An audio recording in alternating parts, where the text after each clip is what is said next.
Ali nije Čiro izdržao ni 2 Ramazana, digo je sidro iz zemlje Irana. Ajmo aplauz, ja? Malo prosim. Narednih godina, gdje god Čiro ode, bila je to serija od 2 epizode. A kad stiže poziv iz rodne Bosne i Hercegovine, on reče novinarima, spasit ću ovu napaćenu zemlju sine. I spasio bi je valjda da ne bi ono zalizano Ronalda. Ipak ti moramo priznati, nogomet si nam spasio osmijeh, na lice si običnim ljudima vratio. Gospod Čiro, toliko slobodan biću, evo riječ 2 i o tvom kumu Mamiću.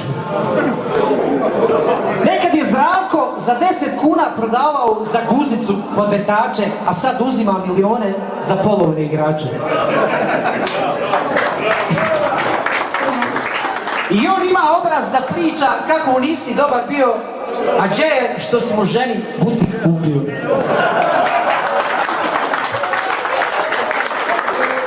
Jel istina Čiro, jel? Vidiš da sve znam. Tata Čiro, Čiro kralju, Čiro frajeru, Čiro pederu. Od subote si definitivno glavna faca, ti si lav, a onaj bihački tigar mala maca. Čiro, mi te volimo, ti si jedinstveni neponovljiv lik, nisi Božji, ali si nogometni poslanik. Treneru svih trenera u tvoje i zdravlje naše, nazdravimo i u zrak dignimo čaše. Živjeli! Hvala vam, to bi bilo sve. Jel vajmo?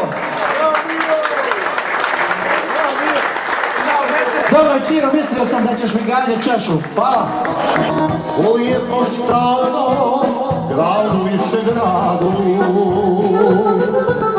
je duboka drina vijekovima teče, ostane mi samo tužna spomena,